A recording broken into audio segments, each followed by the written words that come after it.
2 laps. That's all it took for everything to spiral at Texas. Kyle Busch, one of the smartest, most calculated drivers in NASCAR now, finds himself under the microscope because what looked like a racing incident might turn into a penalty that shakes up the standings. Here's what went down at Texas Motor Speedway. Late in the race 2 laps to go, Kyle Busch and John Hunter Nemechek got tangled up coming out of turn 2. Busch drifted up the track expecting Nemechek to be higher. They made contact and hit the wall. That alone probably just hard racing, but then came turn 3. Busch's number 8 car suddenly shot up the track again, and this time it took out Nemechek's number 42. No caution, no immediate ruling, but a whole lot of questions. Now NASCAR is reviewing the incident and whether that second move crossed the line. This isn't just about one wreck.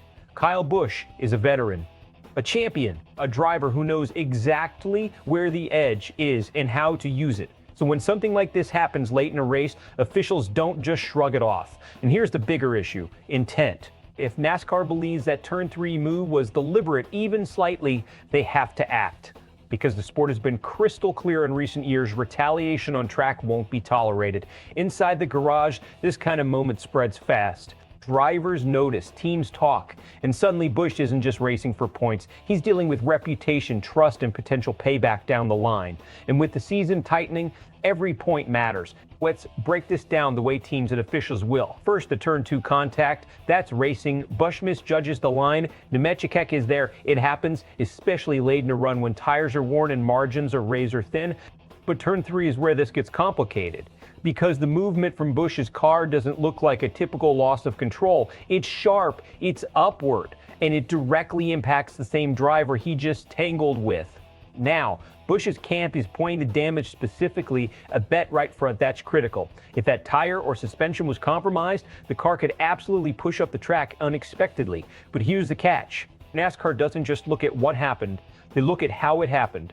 Throttle input, steering angle, data traces, in-car audio, all of it. If there's even a hint that Busch stayed in the gas knowing where Nemechek was, that opens the door to penalties. And let's be real, this is Kyle Busch. He's aggressive, he's emotional, he's been in these moments before. That history, fair or not, plays into how this gets judged. So the risk here, not a suspension, that would be extreme, but a points deduction, a fine, that's very much on the table. And in a tight playoff race, that could hurt more than people think. Fans are already split. One side says this is classic short track mentality on a big track, hard racing, nothing more. The other side, they're calling it what they believe it is: retaliation, plain and simple. And media voices are leaning into the controversy, because this isn't just any driver. When Kyle Busch is involved, everything gets amplified, every move gets replayed, every decision gets debated, and right now, the debate is loud. So what happens next? NASCAR reviews the data, sees clear evidence of mechanical failure, and rules it a racing incident. No penalty. Busch moves on, maybe with a warning, but nothing that impacts his season.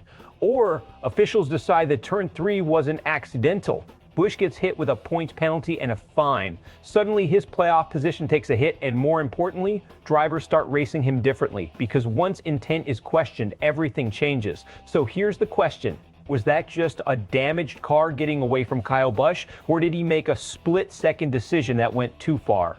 Drop your take in the comments, because this one isn't going away anytime soon. And if you want breakdowns like this every week, make sure you're locked in with SportsWire USA.